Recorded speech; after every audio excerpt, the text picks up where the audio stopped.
সিরাজগঞ্জে মৎস্য ডিপ্লোমা শিক্ষার্থীদের 5 দফা দাবিতে মানববন্ধন। সিরাজগঞ্জ থেকে মোহাম্মদ আলামিন হোসেনের পাঠানো তথ্য ভিডিও চিত্রে দেখুন বিস্তারিত। সিরাজগঞ্জে মৎস্য ডিপ্লোমাধারী শিক্ষার্থীদের 5 দফা দাবি ও দাবি পূরণে কার্যকরী পদক্ষেপ নেওয়ার ব্যাপারে মৎস্য অধিদপ্তরের উদাসীনতার প্রতিবাদে মৎস্য ডিপ্লোমা ইনস্টিটিউটের সকল শিক্ষার্থীর পক্ষ থেকে অনির্দিষ্টকালের জন্য সকল প্রকার ক্লাস এবং পরীক্ষা বর্জন করেছে সাধারণ শিক্ষার্থীরা। রোববার সকালে সিরাজগঞ্জের বেলকুচির মৎস্য ডিপ্লোমা ইনস্টিটিউটের সকল শিক্ষার্থীরা ক্লাস বর্জন করে এ কর্মসূচি পালন করেন।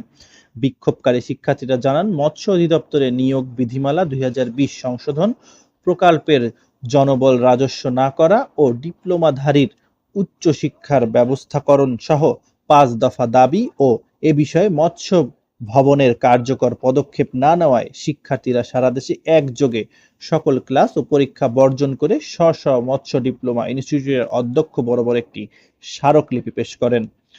উক্ত স্মারকলিপিতে শিক্ষার্থীরা নিয়োগ বিধিমালা 2020 সংশোধনের মাধ্যমে ডিপ্লোমাধারীদের জন্য নির্ধারিত পদগুলোতে একাধিক নিয়োগ এবং ডিপ্লোমাধারীদের ভর্তির যোগ্যতার সাথে চাকরিতে আবেদনের যোগ্যতা সামঞ্জস্যকরণ, কৃষি ন্যায় 10ম গ্রেড উপসহকারী মৎস্য কর্মকর্তা পদ ডিপ্লোমাধারীদের একক নিয়োগ নিশ্চিত করে মাঠ পর্যায়ে দ্রুত নিয়োগ দেওয়া, মৎস্য ও প্রাণী সম্পদ মন্ত্রণালয় কর্তৃক পরিচালিত বিভিন্ন গবেষণা প্রতিষ্ঠানে ডিপ্লোমাধারীদের সহকারী বৈজ্ঞানিক কর্মকর্তা এবং বিভিন্ন ইনস্টিটিউটে জুনিয়র ইন্সট্রাক্টর পদে নিয়োগের ব্যবস্থা করে চাকরির ক্ষেত্রে সম্প্রসারিত করা, উচ্চশিক্ষা সহজীকরণের মাধ্যমে সরকারিভাবে বা বেসরকারি সহায়তায় উক্ত বিষয়ে উচ্চশিক্ষার সুযোগ করে দেওয়া, মৎস্য অধিদপ্তরে মাঠ পর্যায়ে শূন্য পদে দ্রুত নিয়োগ প্রদান করে মৎস্য সেক্টরে উন্নয়নকে গতিশীল করার দাবি জানান।